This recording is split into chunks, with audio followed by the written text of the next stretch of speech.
Implicit learning is this ability to subconsciously soak up the probabilistic structure of the universe, to put it in a very technical term. Basically, it's our ability, there's constantly patterns going on in our environment. Patterns, even in social situations, there's constant patterns with people we're talking to. Just in nature, there are patterns. And I found that this ability to subconsciously, implicitly learn these things without our awareness was related to a very important part of creativity, which is called openness to experience. People who were more open to their experiences tended to do better on these implicit learning tasks where they had to subconsciously learn the role structure of or learn the pattern without their awareness. They were learning the pattern. So intuition is an important part of the creative process. I don't believe that there's this kind of false dichotomy we've made between rationality and intuition.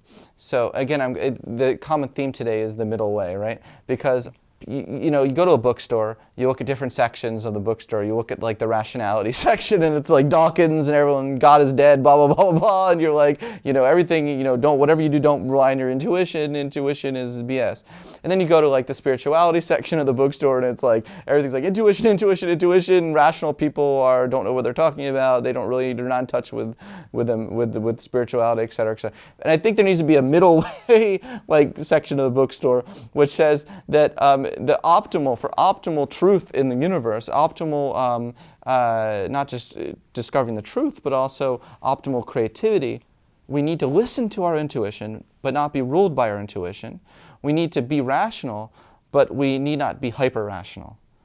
And I think that middle way is really critical for creativity. The non-conscious mind computes so many things outside of our level of awareness that are related to creativity, that if we don't give our subconscious mind the time and to really reflect and to fill in all the gaps between all these things, we are actually reducing the chances we're going to have a great insight. Great creativity doesn't come when we're just solely, rationally, consciously focusing on solving a creative problem. That's helpful for solving a non-insightful problem, but when we're trying to solve an insightful problem, something that requires a leap, to come to an answer, we rarely get to that answer when we're consciously, deliberately focusing on the answer. We need to go do something else and let the subconscious mind work. And then when we feel that intuition, what William James refers to as the fringe of consciousness, where we start to feel bubbling up in our soul that there's an answer coming, and it's a very exciting feeling, that fringe of consciousness. Eventually, when it reaches the threshold of awareness, that's what the aha moment is.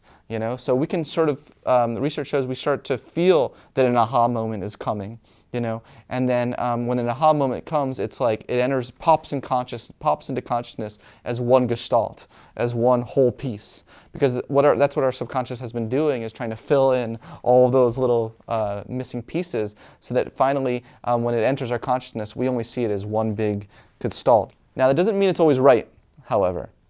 The feeling that we get of the aha moment is that feeling of completeness, but it might not be right. So we still have to do the hard work of rationality to flesh it out.